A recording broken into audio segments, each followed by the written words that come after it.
meeting of the Historic Preservation Commission, City of Las Vegas, for October the 24th, 2012. Let the record show. After we call roll, let's call roll first. I mean, to break a tie, we can have Courtney and Millen, but we don't have a quorum. No, I count, I just We can't have a vote. quorum, but I thought you could only vote to break a tie. Correct, but I count for quorum. Okay. So you want me to do the roll call? Yes, please. Okay, Vice Chair Here. Chair Wright? Absent. We're good. Commissioner Bellis? Absent. Commissioner Marsh? Here. Commissioner White? Absent. Commissioner Clay? Here. Commissioner McMillan Arnold? Present. Commissioner Blaine? Here. Commissioner Beck? Absent. Commissioner Hodges? Absent. Commissioner Lemon? Here. And Commissioner Lee. Here. Please let the record show that the chair hasn't, she's absent. I will take Item number 2 is the announcement concerning the open meeting law. Before I do that, I'll just go ahead and ask you, has the meeting been properly posted? it. Yes, it has. All right. Then items may be taken out of order, presented at the discretion of the chairperson. 2 or more agenda items for consideration may be combined, and any item on the agenda may be removed or related to discussion may be delayed at any time. Okay. Before each action item, we'll open it up for public discussion before we actually vote. So there'll be another opportunity for public input at that point. So item 3, as I say, public comment during this portion of the agenda must be limited to matters on the agenda for action. If you wish to be heard, give your name for the record. The amount of discussion as well as the amount of time any single speaker is allowed may be limited. Would anybody like to speak at this point? Hearing none, we'll go on to item number 4. For possible action to approve the final minutes by reference of the regular meeting of August 22nd, 2012, and September 26th, 2012, and the special purpose Las Vegas History Timeline Committee meeting of August 29th, 2012. Move to approve. We have a motion. Second. We have a second. Discussion. Hearing none from the public. All those in favor say aye. Aye. Those opposed, motion carries unanimously. Item number 5 is HPC 47129 for possible action regarding the design proposals for the interior exhibits and exterior interpretive market for Floyd Lamb Park at Tule Springs. Courtney? The city has hired Zanino to prepare these preliminary designs and fabricate and install the markers out at Floyd Lamb. And today they're here to show you these designs and get some comments from you about them. And we have Jack and Brad and Miguel with us. So I will turn it over to them to show you the designs. Please come up and identify yourselves for the record. Brad Fire, project manager for JW Zanino.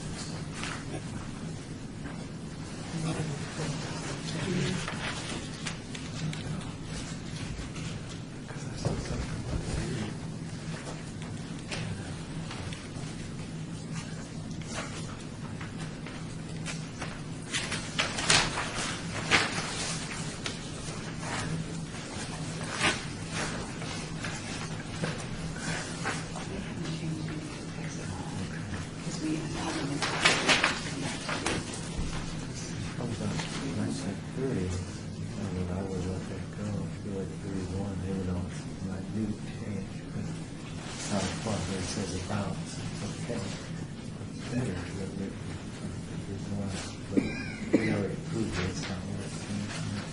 Thank you for your time today.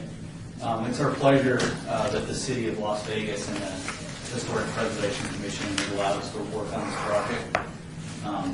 As many of you know, we had the opportunity to get images and written format from Courtney, from yourselves. I know this is something we all love in the area. It's something that me and my family and a lot of us utilize. I'm out there all the time for Boy Scout jamborees, and so I have a personal interest in Floyd Lamb. We, as some of you know, we came about 3 weeks ago, maybe a little bit longer than that, about 3 weeks ago. We had our first initial review of the signs. In that review, we had 3 different concepts that we came up with. And those concepts were based on site analysis and working with Courtney hand in hand. We thought we'd give the city and the stakeholders an opportunity to see what we were seeing through our eyes. And based on that meeting, there were many comments that were awesome. From those comments, we further developed the boards into these more finalized concepts here.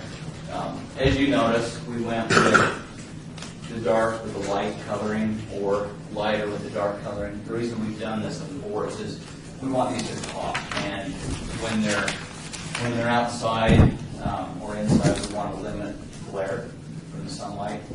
And that's one of the designs we did. These are, this is an interior board. This is the 2 largest boards that we have on the inside. There was a need for us to go a little bit larger than we originally wanted to go with. Originally, these were going to all be 24 by 36 and go into larger format on some of them because of the amount of text. We didn't want to detract from anything that you guys have developed so far. So we wanted to keep them consistent and looking nice.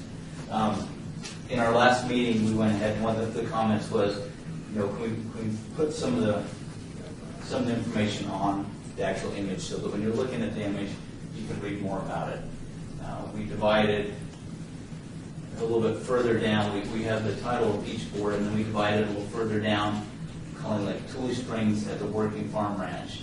And we have it like husbandry, or the importance of water, because when you're on the site, oftentimes people don't want to come and read the whole thing at once. Some like to come out, 1 week and read a little bit about it, come out the next week and learn a little bit more about the site. One thing that was brought up in our last meeting that's been incorporated is on the exterior boards. We felt it would be strong to come out and put a site map on here. So when a person is walking through and they're utilizing the park, they can have a reference of where they're at. It's right here, the dark red one with the black around it. So you know that you're there, and if you want to go read about the guest house, you know which way you have to go to get there.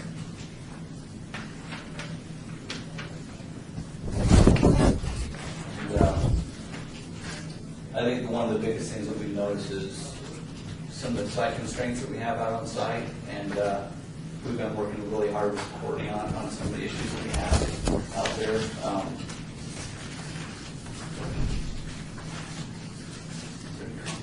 Jack, my name is Jack Zunino, from Landscape Architect.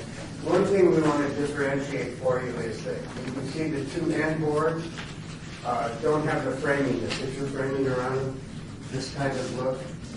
We decided at the last meeting that would be neat if we did that outside, have it a little bit more rusty. Then when we moved inside, it wouldn't have that frame, but it would just be crisp cut edges. And you can see that this has a, what's the word for that? A model colored look, so it's got the same colors generally, but it's a model look where this is darker around the outside and then it fades towards the middle again. We're trying to represent that these are outside boards, these are inside boards. These boards are going to be viewed a little closer, these boards are going to be a little further away. Courtney, you're calling for, staff's calling for recommendation for approval. Is the Question? is the text finalized, or? The text was approved by the commission in September of 2011. and all of the images. Right, but I mean, if there's a duplicate of words, I mean, like on the divorce ranch. That's, I think, and- just for space saving, or, I mean, for laying. Well, the sentence starts over again in the second column, at least on the paper I have. You know, little things like that. I mean, those can be adjusted, right? Yes, they definitely will. That's part of our Proofreading. QA/QC, proofreading, for that, yeah. Right. So we want to get a general write-up on how it looks, what the text is, what the pictures are, and then we need to have a final approval from the commission on what the reading is, so we can set it up and get it duplicated. All right, from us, according to the analysis, the city of Las Vegas is requesting approval of a preliminary design, or is this the design? That would be approval of this design with any comments that you may have. Okay. So this is not going to come back to us again as another design. This is the design we're going to thumbs up or thumbs down on, or suggest any changes. Mary, Pat, anything? No. David? I'm sure we went over this previously, but what's the material on the outdoor sign? Let me grab it. I'm glad you asked. And as a corollary, is the maintenance of that strictly a city issue that you guys have done after you install it? Yes. So we use a high-pressure laminate board that you see. Many of you have probably been to places like Red Rock and gone up and seen some of their display panels. So we're looking at using this on the exterior and the interior. And we are coordinating a little further with coordinating. We have a couple options that we're looking at. One would be basically in a frame, a metal frame, and this other option right here is going half inch, so it's a little bit kind of a cleaner look to it. So we have the two options that we're determining what looks best and how it fits. So this wouldn't be in a frame, but That that would would be in a not be, this frame? one would be. I think what we're looking at right now is not a frame. One of the reasons we came up with the frame was to, we talked about doing Lexan over these to try and protect them. And at the last meeting, it was decided that Lexan maybe isn't the easiest thing to do. Partially because a lot of these signs, outdoor signs, are in lawn areas, and it's going to be inevitable with wind and water drips that there's going to get water on the sign. And if we do a clear plastic laminate, and then the signs, there's a possibility of getting water between them, which could be troublesome. So what Brad is proposing is a half-inch laminate, very durable, with a metal sign, but having a clean beveled edge. So it'd be a slight beveled edge on the edge of that. Very clean look, very modern look, but not so modern that it looks so. It's not futuristic, but it's modern, it's contemporary looking. Yeah. I think the, sorry.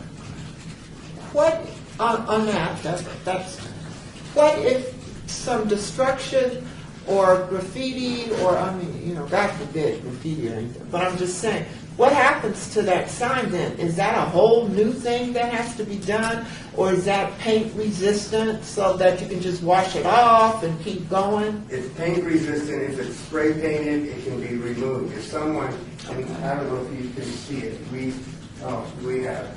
we're very, not suspect, I guess, but you can see, we took an X-Acto knife, a razor blade, and cut into it as hard as we could. Oh, I see. Up here, you see these scratches? Yeah. And so we tried to damage it. If you take your car keys out and try and damage it or something, it's very durable.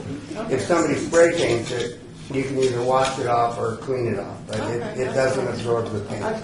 Because there's a difference in washing it off and having to reprint it. Will it be kept in a file just on the case that it goes further than that somebody comes in and decides, is this something that we can send to the? Yeah. Yeah, it'll be handed over. Okay. We're going to hand over a diskette. We're going to be sending a diskette to the manufacturer. They will manufacture these, send them out assembled and stuff. But if you see one's damaged, you can just say that it's this file, send it to them, and they'll reproduce it. David? It takes it's going to take us for all of these signs, how many signs, like 80 or something? There's 36 exterior, 20 interior. So 60 signs, it's going to take them about 3 weeks to reproduce it. So you could get a turnaround in 2 or 3 weeks, for sure. couple of questions. Is there a standard distance you shoot for as far as readability, and is there a height that is standard in the industry? Yeah, we are up to national park standard. That's the one that we have found to be the most consistent with interpretive signage Okay. on that side. And we also went, one thing I didn't comment on is, oftentimes you go to places, especially older signs, and you'll have a real hard glare on them. Part of that, we talked about using the darker text on the lighter background and vice versa to help with that. But we also are going with the matte finish, so we don't have that high gloss that you see in some of the signs. This is on this one, more matte, so. As far as reading, do you remember what the distance was that you want to establish a font size that you can read at by the average human being? 5 feet, 10 feet, 2 feet? The general area that you want to do these is for someone to stand about 4 feet in front of them. Okay. So further than that, better eyesight. Closer than that, somebody. About 4 feet, okay. Yeah. Yeah. Okay, look for a motion. Second. We have a motion, we have a second. Any comments from the general public? Comments from the commission? All those in favor say aye. Aye. Those opposed, motion carries unanimously. Great, thank you. Thank you all. Thank you. As far as the text, of course, will the text come back? Was that something new? Will we vote on the text? The text was already approved by the I think you commission. answered that question, but Right.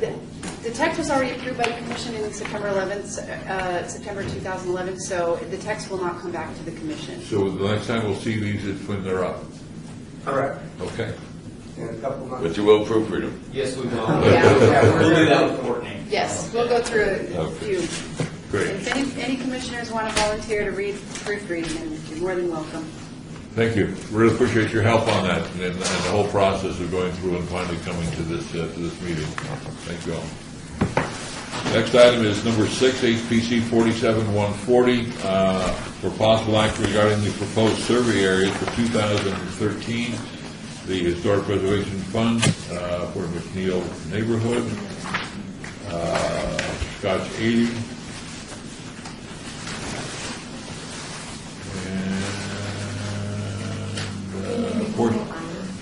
Pardon?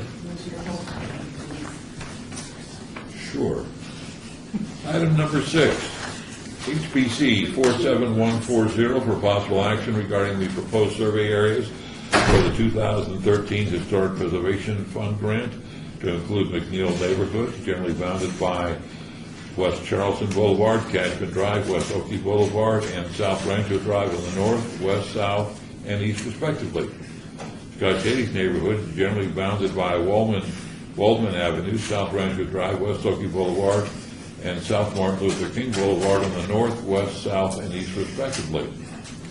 Glen Heather neighborhood, generally bounded by West Oakey Boulevard, South Rancho Drive, Glen Heather Way, Loch Lamont Way on the north, southwest, and east respectively, a portion of Track 2 and all of Track 3.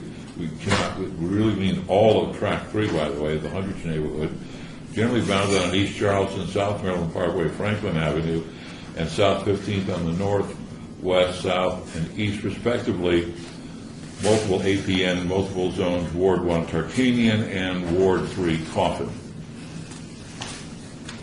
You're welcome. You should get paid for that. Courtney. Staff is requesting some guidance from the commission as to which neighborhood will be surveyed using the 2013 Historic Preservation Fund grant. We have attached maps showing 4 potential survey areas, and each area contains a majority of homes that are 50 years or older, with medium to good levels of historic integrity. We normally, in the past, we've kind of had a queue of neighborhoods where different neighborhood associations have come forth and shown interest in historic surveys. We've kind of gone through that queue. We don't really have any additional neighborhood associations that have expressed interest other than sort of remotely the Huntridge neighborhood. The only issue with the Huntridge neighborhood is that we had completed a survey in 2005 of Tract 1 and a portion of Tract 2, meaning that there were, I believe, like the Tract 2 kind of extends over on Charleston Boulevard to include the Huntridge Theater and I believe the next neighboring property. And that consultant said that due to a lack of architectural integrity in that area, they recommended no further studies. There have been some different feelings about the results of that survey and the findings, the consultant's findings. So the neighborhood would actually like to finish out that survey. That was brought to my attention maybe a year ago or more. I still think that there's interest, so if the commission wanted to move forward with that, we certainly could. The other neighborhoods, I think, are just as good candidates. So we just need some feedback. We can only pick one. Right, because we don't have the amount of funding that we get. It's really, and for instance, like with McNeil, we would probably have to phase that into 2 phases because of the size of it, just because of what it costs to complete the surveys. Huntridge, But much of McNeil is not 50 years old or better, or does that matter? the majority of it is 50 years or older. 62? Very few houses built in the 50s that have a McNeil name. Yeah, we did a query with it's based on the assessor's information, and the majority of McNeil is over 50 years old or 50. Okay. So that'd be 50%. We could break it up into sections. Have we ever done Scott Shady? Of the 4, isn't the Huntridge the oldest? It is. And how big a piece is, can we do the 100 and something else? I mean, if you say McNeil would be in 2 or 3 pieces, you think? We would have to, a minimum with McNeil would be 2 pieces. I think if we decided to go with Huntridge, we could finish Tract 3. Courtney, do we have any sense at all of the people in these neighborhoods if they would want historic designation if we showed it to be a possibility? We don't. I reached out to the neighborhood associations, and one resident of Glen Heather was interested, but there was no communication with the neighborhood association with Glen Heather. The thing to keep in mind is that these surveys are required by the state to maintain an inventory, so they're not for the purpose of designating, and I think that's important to have that message when we, as we communicate with residents and homeowners, is that I understand it, but I keep hoping that some second neighborhood is going to step up and complete the process. That what happened in the Westland neighborhood was heartbreaking to me. And so I'd like to survey a neighborhood, find it has historic value, and then have those neighbors step forward and say, wow, we didn't recognize how significant our neighborhood was till now. We'd love designation. Well, Beverly Green is probably our closest. That's what I'm thinking. Declan, you think they would be receptive to? The Beverly Green, I think, certainly would. Okay. So, but we just did the survey of Beverly Green. I mean, that's, Yeah. But that was for a certain designation. So does that not count for the state? It does, but we do a survey every year. So Beverly Green Phase 3 will be complete in the 2012 grant cycle. And they can actually move forward with that section that was in the newsletter, the Zip and Sharp section if they want. And so we just need to, continue finding different neighborhoods to survey. So because Beverly Green has been done, basically, we still need to find another neighborhood. Right. Okay. And if we did Charleston or Huntridge, that would wrap up the Huntridge area? No. No, we could get Tract 3 done in this with this grant. We could maybe get 4 and 5 done, but we could probably do 4 and maybe a portion of 5 next year, and then the remaining 5 and maybe start on a different neighborhood. It's just that it's for 150 odd homes, it costs about $40,000, and that's about what we get every year. to do these surveys. Uh, And it's really hard for us to meet, the bigger that money gets, it's harder for the city to meet the match. So we're kind of stuck at that, we're sort of topped out at that level. Jack? As much as I love Hunt Ridge, okay, with the cell and there's not a lot of really architecturally intact houses in any of the segments.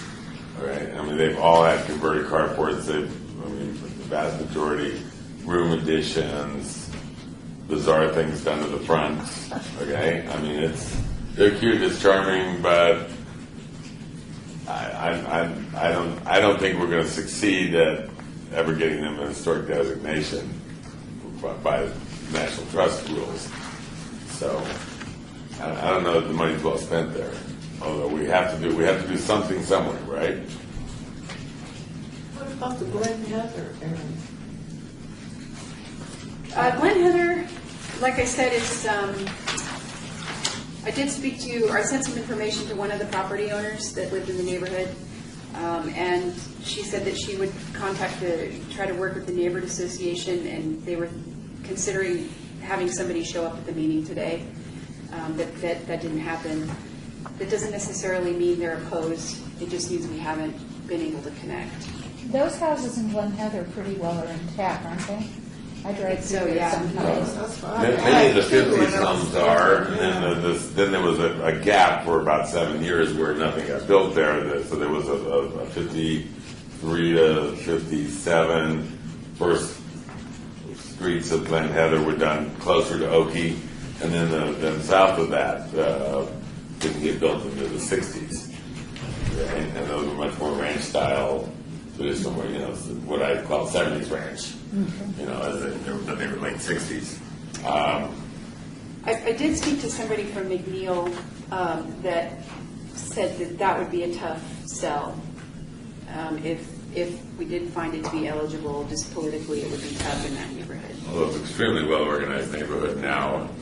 Huge block party the other day, and the neighborhood watches are set up, and they're doing things there. They're really proud of it. It looks really great. There's very few decrepit houses in there, and most of them are pretty, much the way they were built, at least from the fronts. Well, I've got to quickly go around. Mary, do you have a couple of choices that you'd like? I agree with what Jack said about Hunt Ridge maybe being a lost cause, because they really have changed their homes and things. So I think I'd lean towards Glen Heather. I'd say either Scotch 80s or Glen Heather. Well, I think Scotch 80s has a much more historic significance. That it was custom homes, the year that it was built. I mean, it was, it was the elite of Las Vegas that lived in there. The residents there. The residents that are there. There's been a few mansions built along the way. And way too many houses torn down already. But I would be in favor of getting the Scotch 80s done. Would be my vote. Bill and Arnold? I guess I'm pretty much in favor. I'm thinking Glen Heather. Scotch 80s. David? Well, my heart is really in Hunt Ridge, but I'm willing to let reality take its course and not vote for Hunt Ridge. But I don't think we should decide on this based on what we think the residents might do. I think even if they don't, that's always problematic. If they do or they don't. I mean, if they do, great. If they don't, I think what this does is gives us a baseline of information either way. And that's I don't think we should decide on which neighborhood is more likely to go the full route. That's all. If I have to pick one, God, I really want to pick Hunt Ridge, but and McNeil, I think McNeil is important historically too, but it's too big. It would have to be either Scotch 80s or Glen Heather, and I can make a case for either one. Let's go back to the original point. And since this is not necessarily the first step to clear these historic neighborhoods, which section of the hundreds are we talking about? Can you, which streets are that? I don't remember. I don't have a map of the, There is map oh, on the back, I can turn the page over. There you go. Okay. So what we were talking about tract, which tract? Tract 3 we could do, so we could finish off the survey that was completed in '05. How original is, I don't mean, which were the first houses that were built, you know?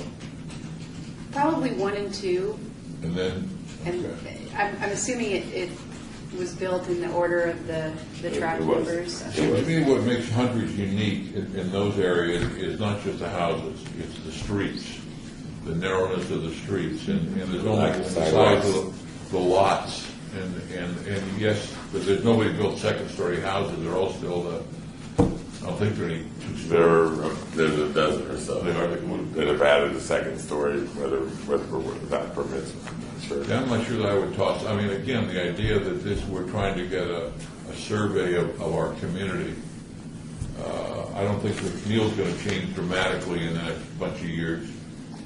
Well, I know that the streets north of Franklin are really the most abominated. Norman, Jessica, Francis.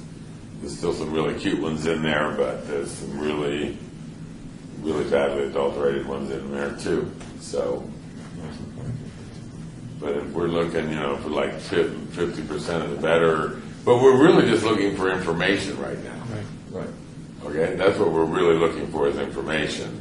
And if we can, as part of doing this, if we can get the two neighborhood associations, there's Hunt Ridge, which is Melissa Clary, and Hunt Ridge West, which is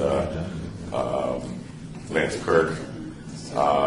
If we can get them on board, all right, I think it would, that we could get them excited about the fact that these are being done and do something with them and try to direct them in that stage. The survey is not to make them historical, but the survey is to make a move towards becoming historical. Am I not correct? Eventually, you're going to do surveys on all these neighborhoods, and then you're going to say, okay, we've done the surveys, and this would be a neighborhood that we move towards putting a lot of energy in to see if they want to be historical, and then going to the next and going, am I not correct?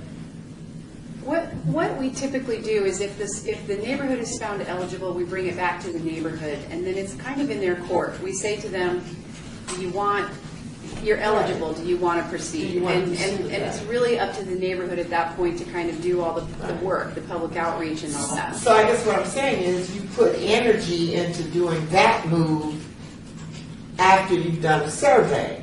So I guess I'm asking, I don't want to waste money on a survey if the move is not going to be to put energy towards the people maybe making it historical. Am I making sense? Well, we use the data for a lot of other things too. This helps us with a lot of planning efforts, and if we get projects that are federally funded, we have that data that tells us where these properties are that might be eligible for National Register or whatever. So the data, it's never quite, we've just not to use your term wasted money. It's never really wasted money because we use that data. Right, you keep the data, but again, it's the initial step towards moving around the historical avenue. Okay, that's fine. Good. Which is the oldest? Is that 100 or Scotch 80? 100. 100 was built during the war, 42 to 44. And then what would be next? Well, actually, we've already done some of them. John S. Park areas, and Scott Shady's was about the same period. We've already done South Ridge. We've done Beverly Green. It's already on the books. Then I think Wesley was like the next earliest 50s neighborhood. And Glen Heather was later 50s, 55, 57. And we don't have any, with the exception of, turn the page over again, you can have one on the other side, with the exception of the red area? No. What parts of the 100 do we have now? We just have one and a portion of 2, which is the southeast corner. 2 kind of goes over Maryland Parkway and takes up that where those big commercial lots are. Okay, so we have everything west of the Circle Park. Yeah, everything west of Circle Park. So what we would finish is pretty much everything east of Maryland Parkway, south of Charleston, everything along 15th, and then north of Franklin. And there's nothing south of Franklin. South of Franklin is the track 4. Well, I'm thinking that this is just such a historic neighborhood. We need to know what it is and what it isn't. I don't think. Okay. When I made my first comment about Hunt Ridge, I was afraid that we wouldn't get the result that would lead the neighborhood to want to seek historic designation. Right. Okay, which is why I said that, But now I'm thinking, let's get the data and let's at least find out what we do have there. All right, because, and especially like south of Franklin, which would be Hunt Ridge 4 and Hunt Ridge 5. All right. I think we have a much better chance in those streets of actually achieving designation. But that would come later, right? Yeah. The 4 and 5. Yeah, the other thing I'm throwing out is I think that in some ways this also helps the John S. Park, quite frankly. If we got these neighborhoods surveyed, the gray area, what is that neighborhood? The gray signifies buildings that are over 50 years old. Okay. Yeah. All right, so we've got some folks for Heather, Scott Cheney, some discussion about the Hunt Ridge. Look for a motion. Just really quickly, I also want to add too that with the Beverly Green and Southridge neighborhoods, they're finding little chunks of properties that are eligible that they are thinking they could carve out of the bigger district and create historic districts with. So if the Hunt Ridge is, we do all of this and we find that, for tracks 1 through 5, that there's a majority that aren't eligible, but yet there's a little couple of streets here, they could move forward with that. Courtney, I know you don't have a staff recommendation. Should we push you? Are you comfortable making one? If Sure. not- I think we should go personally just from the oldest up so that we make sure we've got all of our data, from day 1 on up. And like I said, we use the data for other things other than designations, so anything is helpful to us.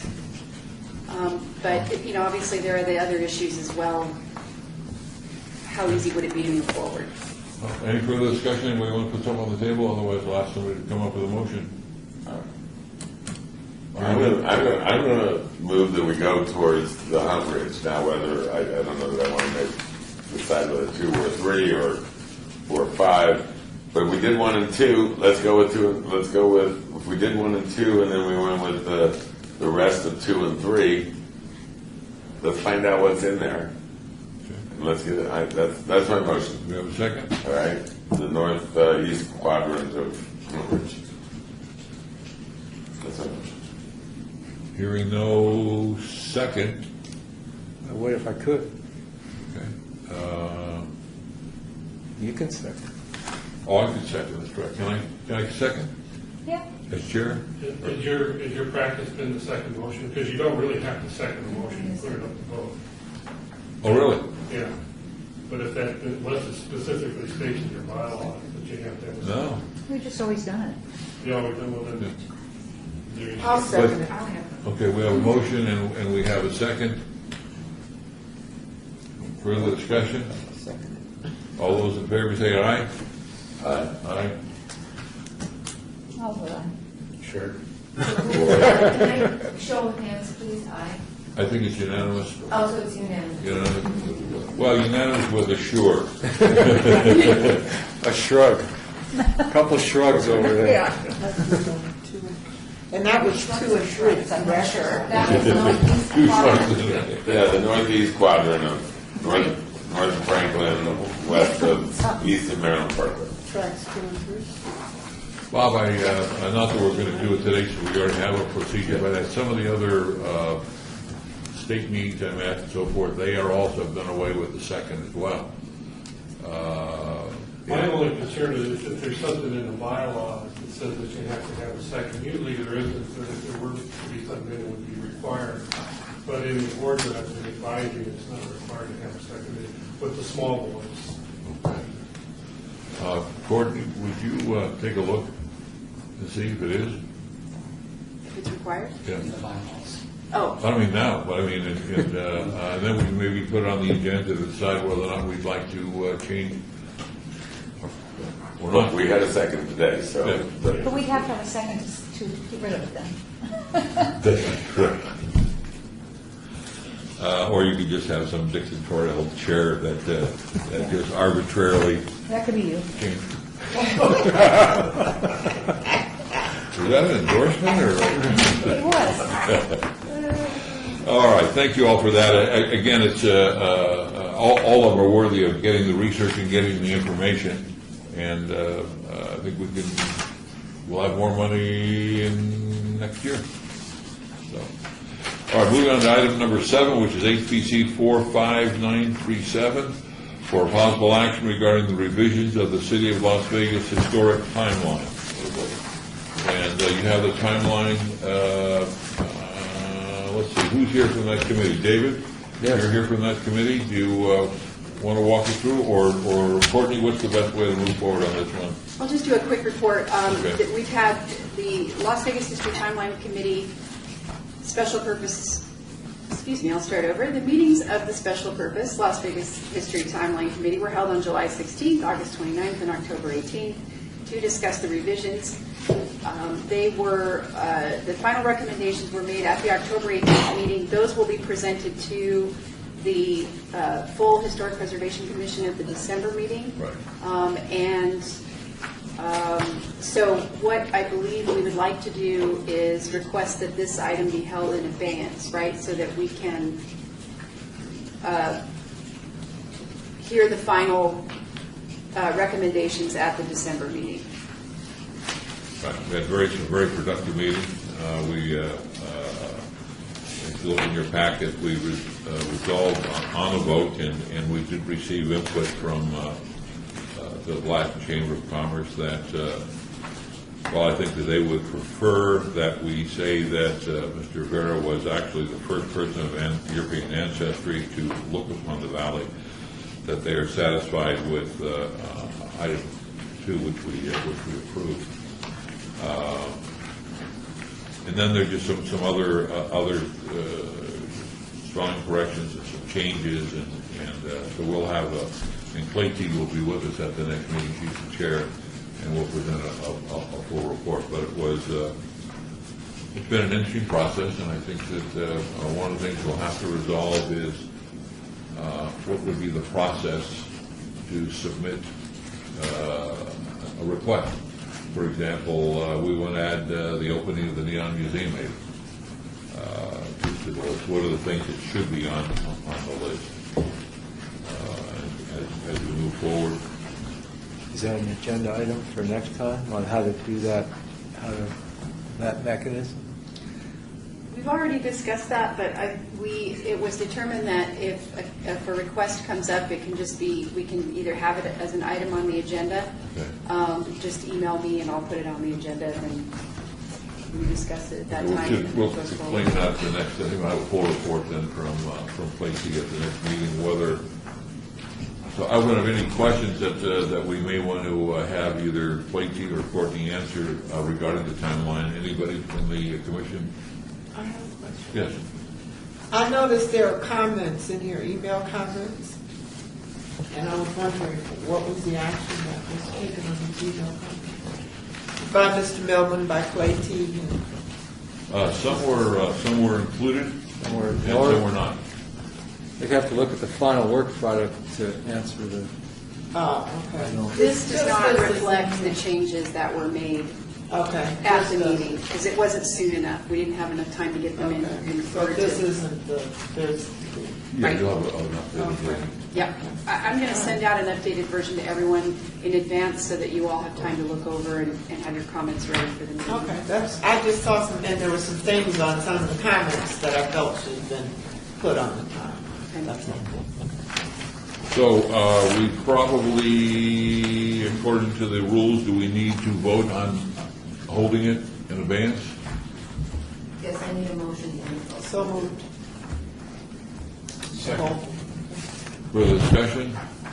All those in favor say aye. Motion carries unanimously. Report of the Department of Planning regarding, this is number 9, report by Department of Planning regarding Historic Preservation Commission Centennial Legacy Budget. Courtney? No expenses to report, however, I have an update. On number 8. Oh, we did. I didn't like it, so I okay. Item number 8, report by the Department of Planning regarding administrative review of application for building permits for properties listed on the historic register. Sorry for that. No items to report. Number 9, report by the Department of Planning regarding Historic Preservation Commission Centennial Legacy Budget. Courtney? No expenses to report, but I have an update. The Centennial Commission, at their meeting on Monday, approved an amendment to the MOU between the Centennial Commission and the the City of Las Vegas on behalf of the HPC. It was kind of a house cleaning thing so that the HPC can, so that planning can spend the money given to them, given to the HPC by the Centennial Commission. So in the past, we've been spending the money, but there really was no kind of mechanism for us to be able to spend that funding.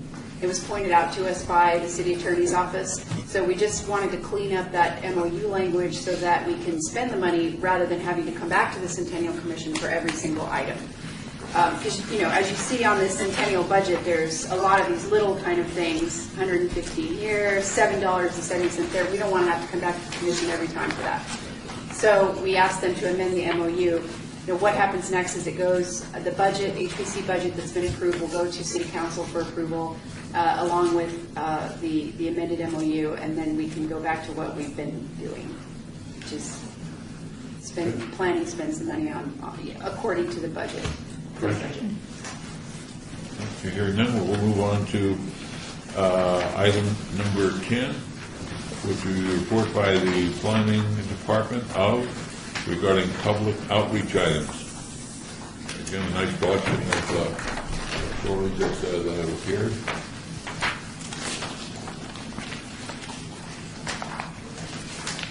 And for those of you that maybe didn't go to the opening last night, I'll see everybody didn't. Dorothy's new book on neon was made public there, and it's really good to keep it in your library.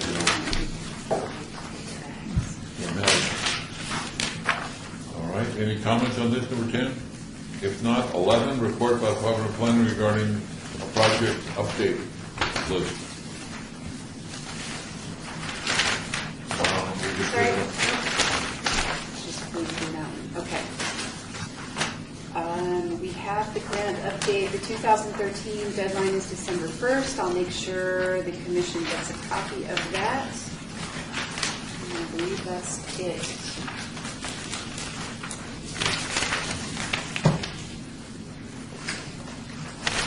Questions? Hearing none, we'll move on to 11. 12. Or 12 would be better. Report by the Department of Planning regarding the downtown project list. I think that we've already talked about most of the projects on the list. The only one that we may not have talked about is project number 25. This is the former 7-Eleven building there at the intersection of Fremont and Las Vegas Boulevard. We do have an application in that's going to the November 13th Planning Commission meeting for a tavern there on the site. They're also going to be having I guess you could call it an auditorium space where in addition to the tavern activities, they'll also be holding lectures and things like that. So it could be a very interesting use, and again, this is one that is sponsored by the Downtown Projects Group that's associated with Zappos. So Is this all downtown projects that the Zappos Downtown Project Group? No, these are all downtown projects, period. Some of them Not are. brand name downtown project. Correct. Okay. Well, has anybody researched how many taverns you can have within a square mile on Fremont Street? Well, there was no limit put on it when they created the Fremont No, I mean Entertainment economically District. viable, because they seem to be lining it with taverns. Yes, it does seem to be the prevalent use there, and we're hoping that we have more food uses to intersperse amongst the taverns. So, But the distance limit was. Yeah, I understand that. Everything that comes to us, they did away with Nacho Daddy so they could put in another tavern.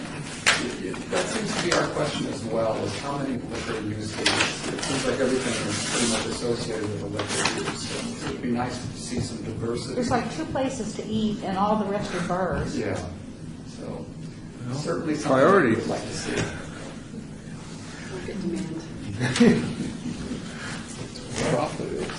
Well, we'll have a steel container there shortly enough. And of course, I don't know why they could line the upper 10 of the Plaza, Jackson Plaza with food trucks every night. Take care of the food needs. Leave some food to drunks. That doesn't give you somewhere to sit down and have a nice dinner. All right, any other comments? Hearing none, item 13. Would you like me to read that? Good. Item 13, discussion regarding topics for future agenda items by the Historic Preservation Commission. That's the title of this paragraph. Comments made during this portion of the agenda by individual commission members shall refer solely to proposals for future agenda items, and any discussion shall be limited to whether or not such proposal items are within the purview of the commission, and or whether such proposed items shall be placed on future agendas. No discussion regarding the substance of any of such proposals shall occur, and no action shall be taken regarding the proposal. Does anybody have a proposal for an agenda item? But we did have to make a big deal out of getting this on the agenda so that we could at least do that if we wanted, right? That's correct. Okay. It's called the Jack paragraph. There you go. Item number 14, citizen participation. You want me to read this as well? No. Okay. Citizen participation. Public comments during this portion of the agenda must be limited to matters within the jurisdiction of the board. No subject may be acted upon by the board unless that subject is on the agenda and is scheduled for action. If you wish to be heard, give your name to the record, the amount of discussion on a single subject, as well as the amount of time any single speaker is allowed may be limited. Hearing none, seeing none, we move for adjournment. Anybody opposed? Is there a second? Multiple. We need a second. All in favor say aye. Aye. Okay. Courtney, now the meeting is over.